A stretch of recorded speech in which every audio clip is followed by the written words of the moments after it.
the other thing I want to talk about in this session, there's a couple things, but the first one is digital distribution services. So if you don't already know about these, essentially what they are they're third-party services that allow artists to sign up with them, and then they will distribute your record or song or EP or whatever it is, ringtone. They'll distribute it out to all of the various digital music providers like iTunes and Google Play and Amazon and Spotify and Pandora and so on and so forth. Most of those services will accept music to sell indiscriminately. Some of them, like Pandora, are curated, so you'll have to go through an approval process with them, and they may or may not elect to put your music on their platform. But with iTunes and Spotify and all the others, I've never had any issue getting my music on those platforms using one of these digital distribution services. And the reason to use these rather than trying to go direct through these various platforms are, there's a few reasons. One is that for most of these, there are requirements that are very hard to meet for a single artist. I believe for iTunes you have to have a minimum of 20 albums to submit any. So that's the kind of thing a label can do, and I think this tracks all the way back to when iTunes was first becoming a thing and the negotiations that happened between that company and the various record labels whose music it wanted to sell. So if you don't have 20 albums, you can't directly submit to iTunes. So the way to work around that, and what the smart thing that these other companies have done, is that when they allow artists to sign up, they bypass that 20 album requirement and they submit multiple artists at once, sort of acting in the role of a record label, but for a fee rather than my motion light in my practice space went out. There we go. But they do it for a fee, so you're guaranteed distribution. I've worked with two of these platforms. The one I've done the most work with is called Tunecore, so that's the one I'm going to focus on. The other one I have worked with is CD Baby, but I haven't worked with them as much, so I don't know as much about them. So I'm going to stick to Tunecore for this. It's pretty easy to register, and it's pretty easy to upload music. The last time I looked at Tunecore's splash page, what they had was a very basic call to action that says sign up. And you click sign up, and it tells you, it pitches you on, like, it's $30 to upload an album. I think I must have gotten upsold on something, maybe distribution to some extra stores or something, because it is $50 per album for me for some reason. And that is a recurring charge every year, which I think they also don't tell you right up front. So to sell your album on all of those platforms for a single year, you have to pay $50 up front, but you keep 100% of the profits from sales. Of course, that's not taking into account the cuts that these various platforms take. Like, I think iTunes takes 30%. I don't know what some of these other sales platforms take. But Tunecore will also keep track of your streams on the platforms that it submits you to, so you'll be able to collect your Spotify streaming royalties through Tunecore, which is nice. So if you have this service and you're also registered with a PRO, you immediately have 2 layers of insurance for any music that gets streamed. The other thing you can do with Tunecore that's nice is you can monetize your YouTube channel regardless of whether or not you meet YouTube's requirements to have a monetized channel. I believe the minimum number of subscribers you can have to monetize a channel on YouTube is 1,000. And I think you have to have something like, it's either 400 or 4,000 hours of views. I can't remember off the top of my head, but it's a fairly large number.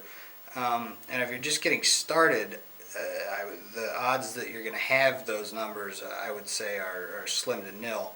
I don't have 1,000 subscribers at the time that I'm filming this. I think we have just north of 200, and it's climbing. That's a big part of why I'm doing this series, is because I would like to have more subscribers to our YouTube channel. It's a great platform. Every time we upload a video, all the subscribers get a notification. So it's a really, really good way to get your material out there. The trouble for musicians with YouTube is that really the only way to get subscribers that seems to be at least widely reported is regularly adding content. Like the channels that have the most subscribers are people who do vlogs or who do video game streaming or who do anything that can be updated a couple times a week. I can't make a music video that often. The process is way too entailed. And it either takes a lot of time or a lot of money, or sometimes both. Actually, not a lot of money, that's not true. The most I've ever spent on a music video is probably a few $100.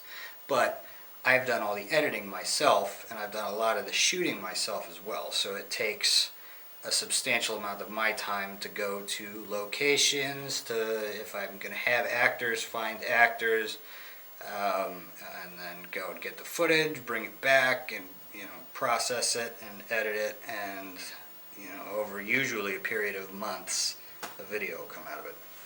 So this series is part of an effort to regularly update content to get more YouTube subscribers. I digress. That's just sort of in the interest of full disclosure on what I'm doing here. With Tunecore, you can monetize your channel whether or not you meet those YouTube requirements. It will keep track of your streams, and you will get paid by the stream for video plays. So that's kind of nice. Yeah, I think I covered everything important.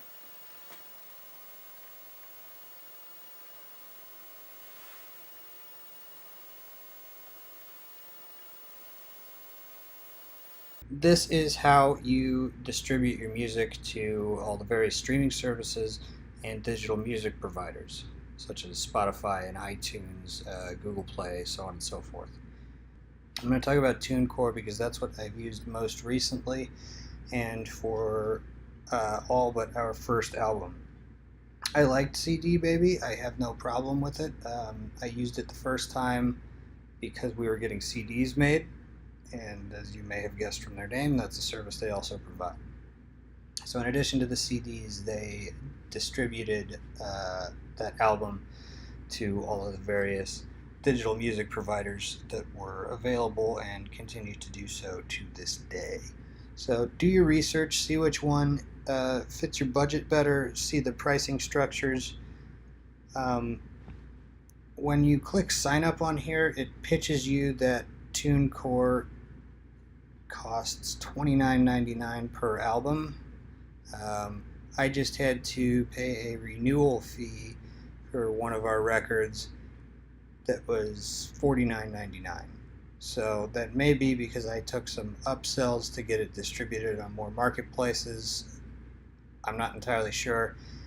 Just beware, this may be only a one-time sort of thing. Get your album on here for $29.99, but every year it'll be $50. If you're selling music, it'll just come out of the balance. If you're not, you'll have to pay it out of pocket to keep it up. But if you're not selling music, there's not much point in having this account anyway. So let me go back. Signing up is easy. You just follow the prompts on the website, tunecore.com. And then once you do that, you can follow the prompts to add music. So you click on music, and you've got some options here. So add a new album, add a new single. Oh, ringtones, those are still big, I guess, maybe. So those are the main ways that you do this. When you're adding a new album, it will ask you for all the various details. I believe it will ask you for a UPC code, which is optional. It'll ask you for a bunch of details. Let me just take a look at one of these.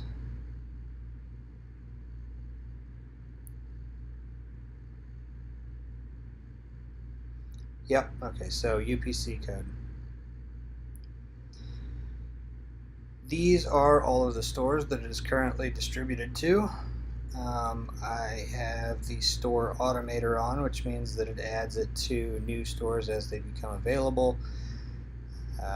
Here we go. Here are the songs on the record, and then one of the things that you can set up as you are registering with a PRO, I believe, is getting an ISRC code set up for every song. I did